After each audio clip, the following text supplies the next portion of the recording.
નમસ્કાર, હું Janak Dave. Full stop news analysis પ્રોગ્રામમાં આપનું સ્વાગત છે. સોશિયલ મીડિયા પર ડિસલાઇક કરાય એવો લાઇક્સનો ખેલ ચાલી રહ્યો છે. આ ખેલને વ્યૂ કરશો તો તમને ખેલાડી જોવા મળશે. આ ખેલાડી છે ચીન, જેને ફોલો કરીને અમે તમારા માટે મોબાઈલ ફાર્મિંગની વિગતો લાવ્યા છે. આ મોબાઈલ ફાર્મિંગ શું છે એ અમે આજે તમને જણાવીશું. ઉપરાંત આજે અમે તમને જણાવીશું કે આખરે શા માટે અદાલતે શક્યતા વ્યક્ત કરી કે ભારતમાં હિન્દુઓ લઘુમતી બની જશે.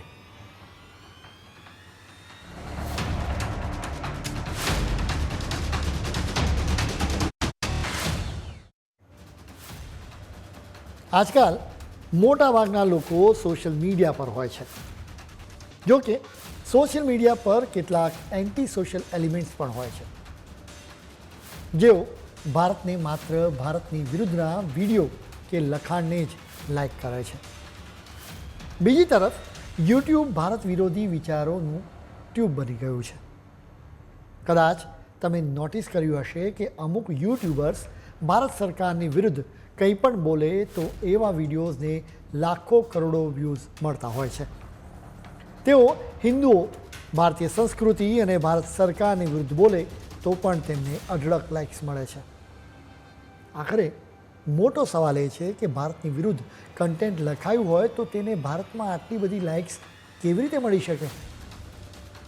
વાસ્તવમાં આ એક મોટું કાવતરું છે. આ કાવતરાની તમામ વિગત અમે તમને આપીશું. આ કાવતરાને સમજવા માટે ચીનની મહાન દિવાલ વટાવવી પડે, કેમ કે ભારતના અનેક સોશિયલ મીડિયા ઇન્ફ્લુએન્સર્સ અને યુટ્યુબર્સને મળી રહેલી લાખો લાઇક્સ, વ્યૂઝ અને ફોલોઅર્સનું એપી સેન્ટર ચીન જ છે. ચીનમાં એક રીતે ક્લિક્સ, લાઇક્સ અને વ્યૂઝની ખેતી કરવામાં આવી રહી છે. ટેકનિકલ ભાષામાં એને ક્લિક ફાર્મ કે મોબાઈલ ફાર્મ કહેવામાં આવે છે. તમે ફાર્મ એટલે ખેતર વિશે તો જાણો જ છો. જો કે આ ફાર્મ અલગ છે. અહીં લાઇક, વ્યૂઝ અને ફોલોઅર્સનો પાક લેવામાં આવે છે. તમે આ તસવીરો જુઓ, કદાચ એનાથી આછેરો ખ્યાલ આવી જશે. ચીનમાંથી આવા ક્લિક ફાર્મ્સની તસવીરો આખી દુનિયામાં ફેલાઈ ગઈ છે. આ રીતે સેંકડો નહીં પણ હજારોની સંખ્યામાં ફોન્સ એકબીજા સાથે કનેક્ટેડ હોય છે. આપણે ટેકનિકલ ભાષામાં પડવું નથી. મૂળ વાત એટલી છે કે હજારોની સંખ્યામાં આ ફોન્સને એકબીજા સાથે કનેક્ટ કરાય છે. ચીનમાં ઠેર ઠેર આવા મોબાઈલ ફાર્મ છે, જ્યાં એક સાથે અઢળક ફોન્સને એકબીજા સાથે કનેક્ટ કરવામાં આવે છે. એક પ્રોગ્રામિંગ દ્વારા આ ફોન્સને એક લેપટોપ કે કમ્પ્યુટરની સાથે કનેક્ટ કરાય છે. આ પ્રોગ્રામિંગની કમાલ છે. લેપટોપમાં જે વિડીયોઝ પર ક્લિક કરાયું હોય એ જ વિડીયો એકસાથે હજારો ફોન્સમાં પણ ચાલવા લાગે છે. એટલું જ નહીં, લેપટોપમાં લાઇકનું બટન પ્રેસ કરાય કે તરત જ હજારો ફોન્સમાં પણ લાઇક્સનું બટન દબાઈ જાય. આ જ રીતે વિડીયો વ્યૂ થાય. એવી જ રીતે કોઈ ચેનલ સબસ્ક્રાઈબ પણ થઈ જાય. કોઈ પ્રોડક્ટ હોય તો એનું રેન્કિંગ પણ વધારે દેવામાં આવે છે. ચીનમાં આ પ્રકારના ક્લિક ફાર્મ્સ વાસ્તવમાં એક ઉદ્યોગ બની ગયો છે. બલકે બીજી કોઈ પણ ઇન્ડસ્ટ્રી કરતાં ચીનમાં આ પ્રકારના સ્કેમનો સૌથી વધારે ગ્રોથ થયો છે. ચીનમાં 33% ટ્રાફિક ક્લિક ફાર્મ્સ અને બોટ્સ દ્વારા જ જનરેટ થાય છે, એટલે કે કૃત્રિમ રીતે જનરેટ થાય છે. ચીનની એનસી કાઉન્ટિંગમાં ચેંગકેંગ ટાઉનશીપ નામનું એક નાનું નગર આવેલું છે. અહીંના લોકો વિશેની એક કહેવત ખૂબ જાણીતી છે. કહેવાય છે કે અહીં દર 10 લોકોમાંથી 9 સ્કેમર્સ છે. બાકી રહેલી એક વ્યક્તિ સ્કેમ કરવાની ટ્રેનિંગ લઈ રહી છે. આ નગરના લોકો પહેલાં ચાની ખેતી કરતા હતા. એ સમયે તેઓ ગરીબ જ હતા. જો કે તેઓ ક્લિક ફાર્મ જેવા કૌભાંડો તરફ વળતા જ ગામની કાયાપલટ થઈ ગઈ. અહીં ઝૂંપડીઓની જગ્યાએ હવેલીઓ બંધાઈ ગઈ. આ નગર તો માત્ર એક ઉદાહરણ છે. આવા તો અનેક નગરોમાં ક્લિક ફાર્મ્સ જોવા મળે છે. ચીનમાં જિનપિંગનું તંત્ર જ આવા ક્લિક ફાર્મ્સને પ્રોત્સાહન આપે છે. એના માટે કરોડો રૂપિયાનું ફંડ આપવામાં આવે છે.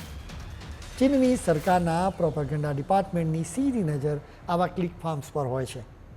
આવા ક્લિક ફાર્મ્સને ટાર્ગેટ અપાય છે. ચીન આવા ક્લિક ફાર્મ્સથી ભારતના અર્બન નક્સલીઓને મદદ કરે છે. અર્બન નક્સલીઓ ભારતમાં ચીનના એજન્ડાને પાર પાડવાની કોશિશ કરે છે. આવા અર્બન નક્સલીઓ કહેવાતા સમાજસેવકો હોય શકે કે પછી રાજકારણીઓ પણ હોઈ શકે છે. આવા લોકો યુટ્યુબ કે સોશિયલ મીડિયા પર કંઈ પણ પોસ્ટ કરે તો એની લાખોની સંખ્યામાં વ્યૂઝ મળે છે. હવે માની લો કે યુરોપમાં બેસેલો કોઈ યુટ્યુબર એક વિડીયો બનાવીને ભારત સરકારની આકરી ટીકા કરે. આ વિડીયોને 75 લાખ જેટલા વ્યૂઝ મળે તો આંકડો જોઈને સૌ કોઈ વિચારવા લાગે કે ખરેખર ભારતમાં તો સત્તા વિરોધી લહેર છે. હકીકતમાં અનેક કેસીસમાં ભારતમાંથી નહીં ચીનમાંથી વ્યૂઝ જનરેટ કરાયા હોય છે. એટલે જ હવે પછી જો તમે કોઈપણ યુટ્યુબર કે સોશિયલ મીડિયા ઇન્ફ્લુએન્સર્સના વ્યૂઝ જુઓ તો એ આંકડાને સાચો ન માની લેતા. લોકસભાની ચૂંટણી પહેલાં જ માઇક્રોસોફ્ટે એક વોર્નિંગ પણ ભારતને આપી હતી. માઇક્રોસોફ્ટે એક રિપોર્ટમાં જણાવ્યું હતું કે ચીને લોકસભાની ચૂંટણીને અસર કરવા માટે કાવતરું રચ્યું છે. એના માટે ચીન એઆઈની મદદથી કન્ટેન્ટ જનરેટ કરી રહ્યું છે. આ કન્ટેન્ટમાં પીએમ મોદી અને બીજેપીની આકરી ટીકા કરવામાં આવી હતી. આવા કન્ટેન્ટને ભારતમાં સોશિયલ મીડિયા હેન્ડલ્સ અને યુટ્યુબ પર રજૂ કરવામાં આવ્યું હતું. એટલે આવા ક્લિક ફાર્મ્સમાં માત્ર અર્બન નક્સલીઓના કન્ટેન્ટને પ્રમોટ કરવા સિવાય એઆઈની મદદથી કન્ટેન્ટ તૈયાર પણ કરવામાં આવે છે. અનેક મીડિયા રિપોર્ટ્સ અનુસાર ચીનમાં ક્લિક ફાર્મ્સને ભારતની વિરુદ્ધના એજન્ડાના ભાગરૂપે 6 પ્રકારના ટાર્ગેટ્સ અપાય છે. ભારત સરકારની વિરુદ્ધની કોઈ પોસ્ટ કે વિડીયોઝની લાઇક્સ અને વ્યૂઝ વધારવા, એક રીતે આવા યુટ્યુબર્સ અને સોશિયલ મીડિયા ઇન્ફ્લુએન્સર્સનું ઇન્ફ્લુઅન્સ વધારે હોવાનું બતાવવાનું, ભારત સરકારની નીતિ વિશે જુઠ્ઠાણા ફેલાવવા, એ ઉપરાંત ભારતમાં ખેડૂતોના આંદોલન અને નાગરિકતા સુધારા કાયદાના વિરોધની આગમાં ઘી નાખવાનું કામ પણ ચીને જ કર્યું હતું. આ આંદોલન વખતે ચીને જુઠ્ઠાણા ફેલાવ્યા હતા. ચીનના ક્લિક ફાર્મ્સ કે મોબાઈલ ફાર્મ્સમાં ભારત સરકારની આકરી ટીકા કરતું કન્ટેન્ટ તૈયાર થાય છે. તો બીજી તરફ ભારતના ઉદ્યોગોને પણ ટાર્ગેટ કરાય છે. એમેઝોન અને ફ્લિપકાર્ટ જેવી ઈ કોમર્સ વેબસાઇટ પર ભારતીય કંપનીઓની પ્રોડક્ટ્સનું રેન્કિંગ ઘટાડી દેવામાં આવે છે. બીજી તરફ ચાઇનીઝ પ્રોડક્ટ્સનું રેન્કિંગ વધારવામાં આવે છે. એટલે જ ચાઇનીઝ ક્લિક ફાર્મ્સ અનેક રીતે ભારતને ટાર્ગેટ કરે છે. અમે તમને મેડ ઇન ચાઇના વ્યૂઝ અને લાઇક્સ વિશે વધુ જાણકારી આપીશું, પરંતુ અત્યારે સમય છે એક બ્રેકનો.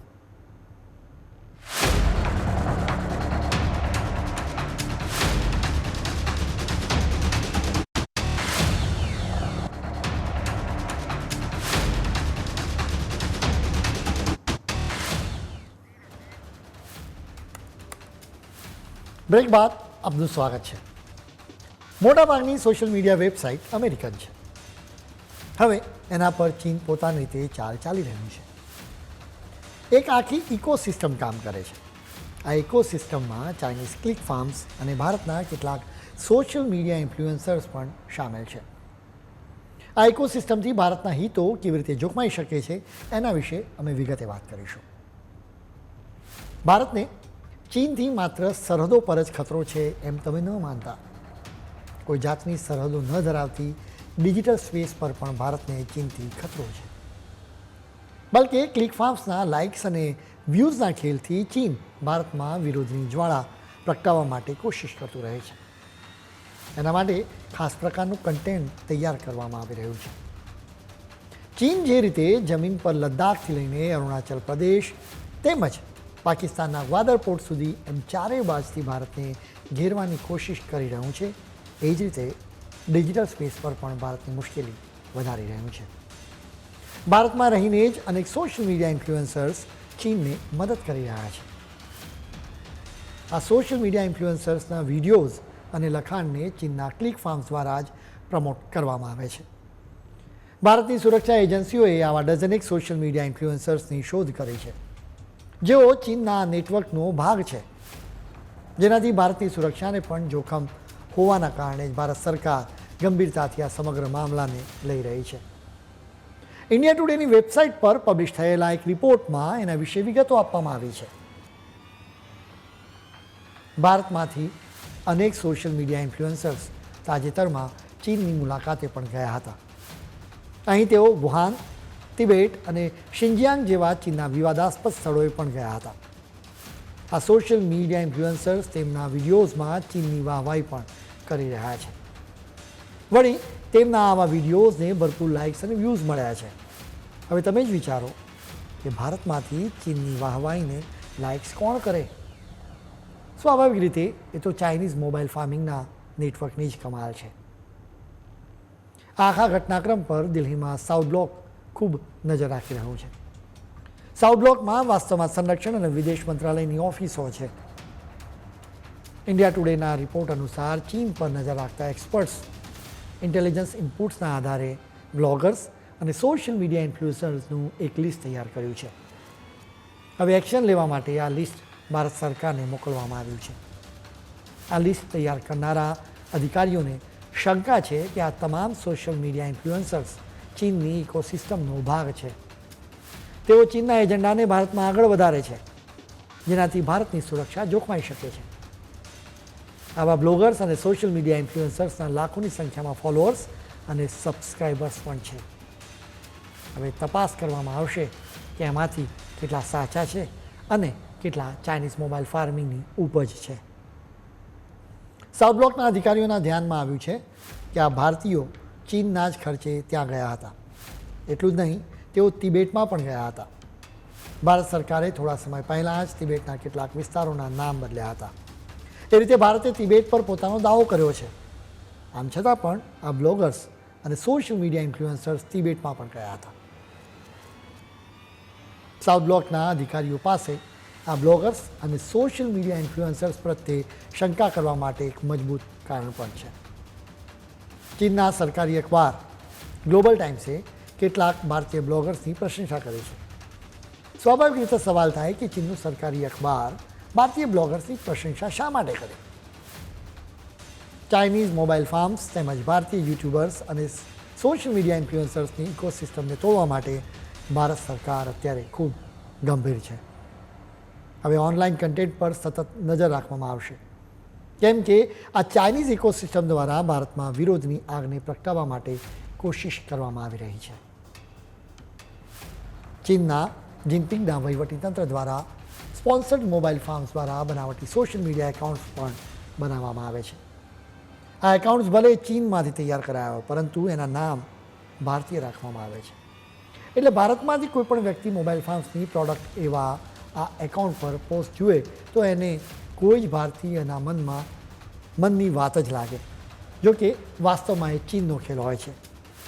આવા બોગસ એકાઉન્ટ્સ દ્વારા ચીન ભારતમાં લોકોને ઉશ્કેરવાની સતત કોશિશ કર્યા કરે છે. ખાસ કરીને પૂર્વોત્તર ભારતમાં ખોટો પ્રચાર કરવામાં આવી રહ્યો છે. ભૂતકાળમાં અનેક વખત ચીન દ્વારા સોશિયલ મીડિયાનો ઉપયોગ કરીને ભારતમાં આંદોલનોને આક્રમક બનાવવાની કોશિશ કરવામાં આવી હતી. અમેરિકાની સ્ટેનફર્ડ યુનિવર્સિટીના રિસર્ચ સેન્ટરે આ પહેલાં એક રિપોર્ટ તૈયાર કર્યો હતો. ધ ચાઇના ઇન્ડિયા ડિસઇન્ફોર્મેશન વોર નામના રિપોર્ટમાં ચીનની ચાલ વિશે વિગતે જણાવવામાં આવ્યું હતું. આ રિપોર્ટમાં ખાસ કરીને 15 યુટ્યુબ ચેનલોના નેટવર્કની તપાસની વિગતો અપાઈ હતી. આ યુટ્યુબ ચેનલોના નામ પરથી તો એમ જ જણાય કે આ ભારતીય છે. જો કે આ ચેનલો પાછળનું ભેજું તો ચીનની ઓથોરિટી હતી. આ ચેનલોના કુલ 25 લાખ સબસ્ક્રાઈબર હતા. વળી એને લાખો વ્યૂઝ મળતા હતા. હવે એમાંથી કેટલાક સબસ્ક્રાઈબર્સ સાચા હતા એ પણ સવાલ છે. આ યુટ્યુબ ચેનલો પર ખોટો પ્રચાર કરવામાં આવતો હતો. સતત બતાવાતું હતું કે ભારતીય સેનાના જવાનો કાશ્મીરમાં લોકો પર અત્યાચારો કરી રહ્યા છે. નોંધપાત્ર વાત એ છે કે આ યુટ્યુબ ચેનલના હેશટેગ્સ અને કન્ટેન્ટની વચ્ચે કોઈ જ સંબંધ નહોતો. આવા વિડીયોઝ માટે મોદી ગવર્મેન્ટ જેવા હેશટેગનો ઉપયોગ થતો હતો. આવા વિડીયોઝથી ચીન ભારતના લોકોને ભારત સરકાર વિરોધ ઉશ્કેરતું હતું. આ તમામ હકીકતો પૂરી પાડવાનો અમારો હેતુ સ્પષ્ટ છે. અમે ઈચ્છીએ છીએ કે અત્યારે આખી દુનિયામાં માહિતીનો હથિયારની જેમ ઉપયોગ કરવામાં આવે છે. ઇરાદાપૂર્વક ખોટી માહિતી ફેલાવવામાં આવી રહી છે. એટલા માટે જ યુટ્યુબ કે ફેસબુક પર જોવા મળતા કોઈ પણ વિડીયોઝ પર આંધળો વિશ્વાસ ન કરતા. અનેક યુટ્યુબર્સ વિદેશી તાકાતોનો હાથો બની જાય છે. આવા લોકોથી ચેતવાની જરૂર છે. અમે તમને ચીનમાં થતા મોબાઈલ ફાર્મિંગની વિગતો આપી. એક ગ્રાહક તરીકે તમારે પણ આ મોબાઈલ ફાર્મિંગથી ચેતવું જોઈએ. ઓનલાઈન શોપિંગ કરતી વખતે સામાન્ય રીતે લોકો રેટિંગ જોતા હોય છે. એ સિવાય લોકો રિવ્યૂઝ પણ ખાસ વાંચતા હોય છે. એના આધારે જ લોકો પ્રોડક્ટની ક્વોલિટી અને વિશ્વસનીયતાનો અંદાજ બાંધી લેતા હોય છે. એનાથી વધુ કાળજી લેનારી વ્યક્તિ જે તે કંપનીના ફેસબુક પેજ પર જઈને એને મળેલી લાઇક્સની સંખ્યા જુએ. કેટલાક લોકો કિંમતોની સરખામણી કરે, ઉપરાંત રિટર્ન અને રિફંડની પોલિસી પણ વાંચે. હવે આખો ખેલ જ લાઇક અને વ્યૂઝનો છે. કંપનીઓ પણ મોબાઈલ ફાર્મ્સ પાસેથી વ્યૂઝ અને લાઇક્સ અને સબસ્ક્રાઈબર્સ ખરીદે છે. અઢળક લાઇક્સ અને વ્યૂઝ મેળવીને કંપની મેસેજ આપે છે કે તેમની પ્રોડક્ટ્સ જેન્યુઅન છે, એટલે લોકો તેમને પસંદ કરે છે. અમે એમ નથી કહેતા કે તમામ કંપનીઓ આ રીતે મોબાઈલ ફાર્મ પાસેથી જ લાઇક્સ ખરીદે છે. અને કંપનીઓ ઓર્ગેનિક રીતે પણ ગ્રોથ કરતી હોય છે. ફેસબુક પર એડ આપીને પબ્લિસિટી કરાય ત્યાં સુધી વાંધો નથી. જો કે કેટલીક કંપનીઓ સ્કેમ કરતી હોય છે. હવે ગ્રાહક તરીકે કઈ કંપની સ્કેમ કરીને લાઇક્સ અને વ્યૂઝ મેળવે છે અને કઈ કંપની જેન્યુઅન છે એ બે વચ્ચેનો ફરક સમજવો ખૂબ જ મુશ્કેલ છે. તમારે શું કાળજી રાખવી જોઈએ એ અમે તમને જણાવીશું. તમારે પ્રોડક્ટ્સના રિવ્યૂઝ વાંચવા જોઈએ. જો મોબાઈલ ફાર્મ્સ દ્વારા એની મદદથી રિવ્યૂઝ લખાયેલા હશે તો એ બધામાં લખાણ એક સરખું જ હશે. જેન્યુઅન હશે તો એ વાંચવાની સાથે સહેલાઈથી ખ્યાલ આવી જશે. જુદી જુદી વેબસાઇટ્સ પર એક જ પ્રોડક્ટના રેન્કિંગ અને રેટિંગ જુઓ. જો કોઈ પ્રોડક્ટને 100% સારા રિવ્યૂઝ મળ્યા હોય તો પણ સમજી જજો કે દાળમાં કંઈક કાળું છે. મોબાઈલ ફાર્મ્સ વાસ્તવમાં ચીનના માહિતી યુદ્ધનો જ એક ભાગ છે, જેનો રોકવા માટે ખૂબ જ ગંભીરતાથી પ્રયાસો કરવાની જરૂર છે. ખેર,